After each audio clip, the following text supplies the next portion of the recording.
Iya, betul.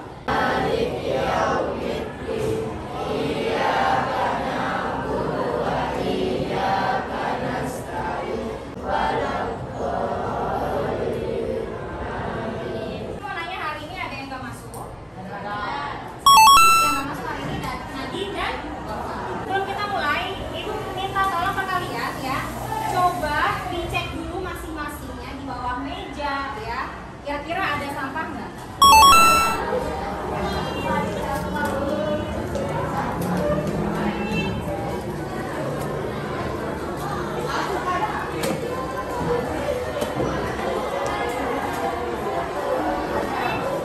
Pembelajaran kita hari ini tentang apa? Status, peran sosial. Pembelajarannya dari materi kita hari ini itu apa sih? Ya, kita tahu ya apa sih pengertian dari status? Ya, terus ada beberapa jenis status itu apa aja sih? Peran sosial itu apa? Ya, atau mungkin pembagian diferensiasi. Tapi sebelum kita masuk ke materinya, kita mau ice skating dulu ya. Silakan pegang mata. Oke, ada yang salah. Hidung, telinga, tangan, alis. Oke, mulut, hidung. Anda sudah dapat satu ya. Bersih dulu. Hanum sama Safina boleh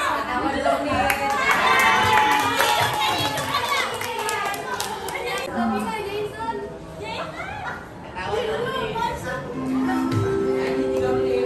Sekarang Ibu mau tanya dulu. Ada yang tahu nggak sih status itu apa sih? Status sosial. Status itu apa ya, posisi di negara sendiri, misalnya kayak statusnya seorang pelajar atau pekerja. Hanum, peran sosial itu apa sih? Peran sosial itu sebagai pelajar. Nah, perannya itu kayak belajar, habis itu mendengarkan guru. Terima kasih untuk Safina dan Hanum. Kita langsung aja ke materinya ya, Nak ya.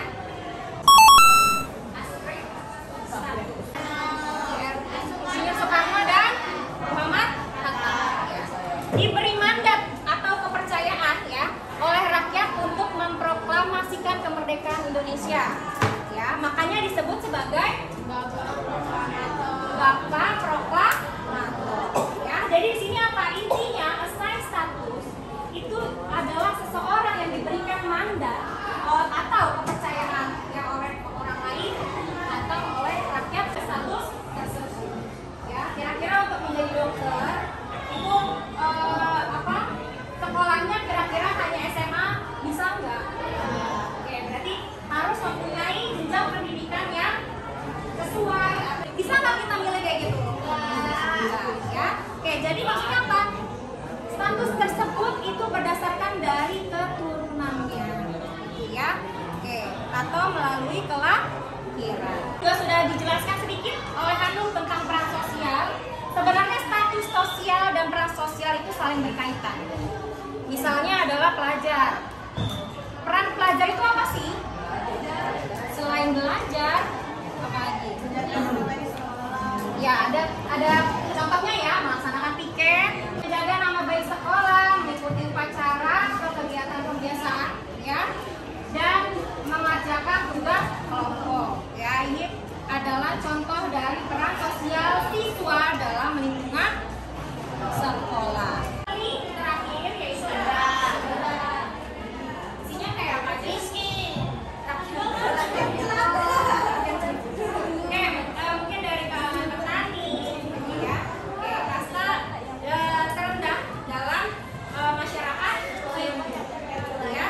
Dari keempat kasta ini kira-kira kalian sudah bisa memahaminya?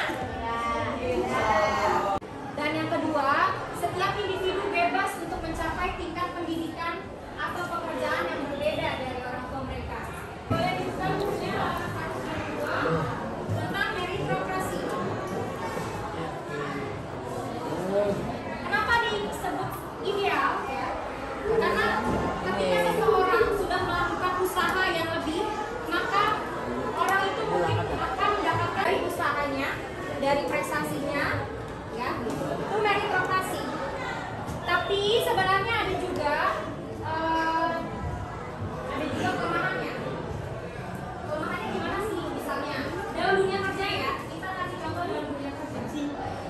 Misalnya ada senior nih, terus ada anak baru tiba-tiba diangkat jabatannya lebih tinggi dari seniornya. Kira-kira gimana pendapat dari seniornya? Kira-kira mungkin ada yang disebut sebagai kecemburuan sosial. Kenapa seperti itu? Mungkin dalam pikirannya saya kan kerjanya lebih lama. Kenapa dia yang naik jabatan lebih awal? Gitu ya. Itu yang menimbulkan namanya kecemburuan sosial. Ya. Padahal kenapa?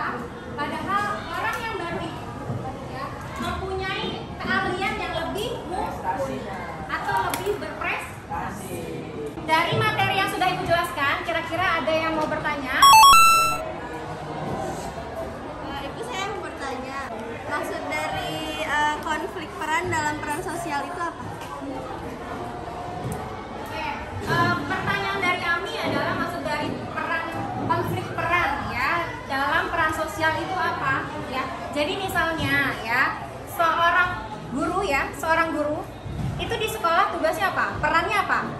Mengajar. Oke. Tapi ternyata seorang guru itu nggak hanya punya satu peran.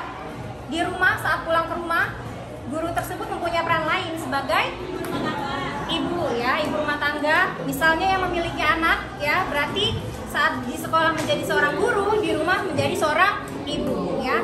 Tapi antara peran guru dan peran ibu ya, mungkin saja tidak bisa berjalan dengan seimbang gitu ya. Tidak seimbang, mungkin ada yang lebih cenderung menjadi atau fokus di bagian bidang gurunya ya. Jadi anaknya mungkin tetap mendapatkan peran dari orang tuanya atau dari ibunya, tapi mungkin dari segi keseimbangan itu kurang gitu ya. Dan itu yang kita bisa sebut sebagai salah satu contoh dalam konflik peran. Permisi Bu, izin bertanya. Apakah saat ini masih berlaku kasta sosial yang ada di masyarakat Hindu? Pertanyaan dari Ilham, apakah sampai saat ini masih berlaku yang disebut dengan sistem kasta ya untuk masyarakat Hindu ya?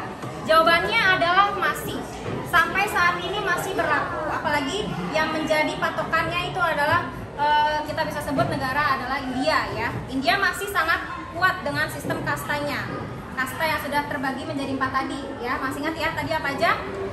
Brahmana, Kshatriya, Waisya dan Sudra. Ya, jadi kesimpulannya masih tetap berlaku ya. Kita bagi kelompok dulu ya. Oke, pembagian kelompoknya dalam satu baris kita bagi 2 aja ya, bagi 2 kelompok. Jadi untuk baris yang pertama ya, ini kan ada yang 5 ya berarti ya. 6 ke depan, 9 ke belakang ya. Ini keempat ke belakang, ini berlima ya Nak ya. Oke, ini berempat, berapa sih ya? 4 dan yang terakhir 3 ya, selesai ya. Oke. Untuk kelompok satunya dimulai dari sebelah kanan Ibu ya. Berarti kelompok 1, 2, 3, 4, 5, 6, 7, 8. Jadi ada 8 kelompok ya, Nak ya. 185. Buka bukunya dulu halaman 185. Itu ada lembar aktivitas 23 ya. Coba tolong kalian diskusikan bersama kelompok kalian masing-masing tentang pertanyaan yang ada di poin 1. Pertanyaannya adalah berikan satu contoh penyalahgunaan status sosial yang dilakukan oleh seseorang. Ya, contoh penyalahgunaan status ya, status sosial. Oke, silakan diskusikan dulu dengan kelompok kalian masing-masing. Ya, 1 poin saja. Ya. Iya. Ibu kasih waktu 5 menit karena ya untuk diskusi dengan teman kelompoknya. Nanti masing-masing dari kelompok maju ke depan untuk presentasikan hasilnya. Ya. Berikan satu contoh penyalahgunaan status sosial yang dilakukan oleh seseorang. Ibu rumah tangga. yang ibu yang tidak menjaga anaknya dengan baik. Terus apa lagi coba? Ada ide nggak? Yang ini ya. Ibu yang menyuruh anaknya jualan di tengah jalan, padahal itu sangat bahaya. Boleh tuh, coba aja. Ini coba lagi udah. Segitu aja. Berikan salah satu contoh penyalahgunaan status sosial yang dilakukan oleh seseorang. Ada nih anak pejabat yang korupsi, gimana? Setuju nggak? Ya setuju. Penggunaannya tuh kayak hakim gak sih? Misalnya dia tuh nggak adil karena dia tuh disogok pakai duit gitu. Jadi dia nggak adil statusnya itu. Karena dia berkuasa dan dia menyalahgunakan kekuasaannya gitu. Setuju nggak maksudnya? Tulis nggak? Saya Fianka Putri Riana dari kelompok 4 ingin mempresentasikan hasil jawaban kami di lembar aktivitas 23. Pertanyaannya adalah berikan satu contoh penyalahgunaan status sosial yang dilakukan oleh seseorang. Salah satu contoh yang kita ambil adalah anggota DPR. Anggota DPR itu kan merupakan Dewan Perwakilan Rakyat. Mereka merasa bahwa mereka itu adalah perwakilan dari rakyat, misalnya keluh kesah masyarakat, kritik di antara misalnya kadang kan ada beberapa masyarakat yang mengkritik tentang presiden dan itu mungkin mereka mensuarakannya kepada DPR. Saya dari kelompok 6. Salah satu contohnya yaitu seorang dokter yang tidak ingin melayani seorang ibu hamil karena seorang ibu hamil itu membayar administrasi dengan menggunakan BPJS hingga seorang ibu hamil itu meninggal dunia bersama anaknya. Satu contoh dari penyalahgunaan kekuasaan adalah contohnya seorang manajer bagian keuangan yang dimana dia dikasih jabatan kepada pemimpinnya untuk mengatur semua keuangan perusahaan dan juga mengatur gaji-gaji para karyawan. Tetapi sang manajer keuangan ini tidak menjalankan kewajibannya dengan baik dan juga tidak amanah. Ya, dan setelah itu dia memakan uang-uang itu untuk keperluannya sendiri dan menjadi suatu bisa dibilang korupsi. Jadi kita sudah di penghujung pembelajaran hari ini ya. Jadi kesimpulan apa sih yang bisa kita dapatkan dari materi yang ada pada hari ini, yaitu ternyata status, peran sosial, diferensiasi dan stratifikasi sosial ini mempengaruhi kedudukan seseorang ya atau pandangan seseorang dalam lingkungan sekitarnya, gitu ya. Untuk minggu depan kita akan mendapatkan materi baru, yaitu di tema 4 tentang keragaman sosial budaya di masyarakat ya. Tapi sebelum kita membahasnya itu minggu depan, Ibu minta tolong kalian untuk prepare dulu, baca dulu sedikit tentang materinya.